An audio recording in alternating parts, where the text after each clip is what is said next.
we've come to the last of the mock exams, and that's really sad. Because it's nice, you get to really concentrate on each child. You sort of think, and try and work out what. We're only looking for 1 mark out of all of them now. That 1 mark that gets them over the pass mark. You think, what will work? What will be that thing? Do the daily math sheet. Follow instructions. For goodness sake, follow instructions. We had some still people not writing their names on the mock sheets, and I stand this. Honestly, I try. Truly, I try. Yeah, if I just grab their hand and write it, I'll eat myself then. It'd be the only way forward. Pencils. You know what? I love these Papermate ones. I like that. And they're clear. And you can see the lead inside. And you can also see the spring, so it's quite fun.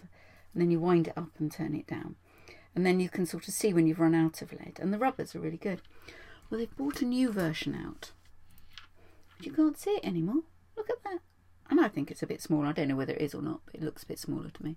The rubbers are monumentally good. But what I can say, if you do get one of these, have several of them. So if you've run out of the lead, you know to move on. Shame that, because they were really good. You could play with it for hours. And many children do in their first mock exam. Ooh. And the boys play with it as a rough rule. Yeah, watching how it works. The natural engineers are there. And then the girls can't work out how to use it. I don't know what to do.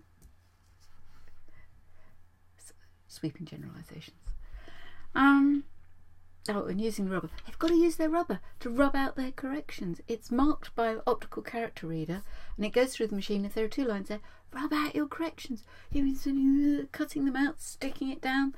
Rub it out, rub it out, rub it out. A good rubber and the will to use it is important for 11+ and contraception later on. I'm not sure whether that's appropriate or not. One day you'll know what I mean. The boys' exam is an issue as well, because it's a shorter exam. It means, and it's now got 4 topics rather than 3 topics. It means that every bit that does turn out has greater weighting. So just leave no stone unturned. Anything that could be an issue, sort it, because if that's the thing that turns up, there'll be less space to sort of smooth it over, if you see what I mean. It is said, I don't know how true it is, that you're not expected to finish all the sections in the CEM paper. Time will tell, and whether children do or not doesn't necessarily mean that they got them all right or that they were expected to do so. But what I would say is, when you've got a bit left, certainly the girls' school, when they say 5 minutes, they'll give you a 5-minute warning. Gently put in a line for every empty question, then work them out and rub them out, because 1 in 3 children are still leaving things empty at the end because they haven't put in guesses. So I think at that 5-minute mark, but just put it so that you can rub it out. Practice rubbing things out. There are undoubtedly children that got to the grammar schools because of that kind of technique, and those children that didn't go to the grammar schools because they left them empty. So, book's clever, really.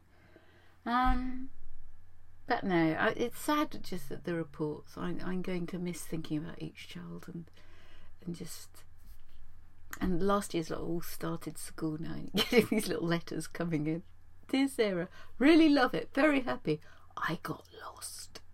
Everybody gets. You don't really get lost, darling. You just misweighed yourself.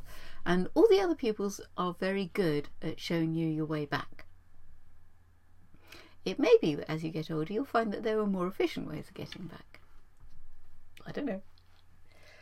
But I think that's it. Just chase that 1 mark. We're only looking for that 1 mark that gets you over the pass mark. Ignore the rest. Just go for that one. And have a lovely, lovely week. Bye-bye.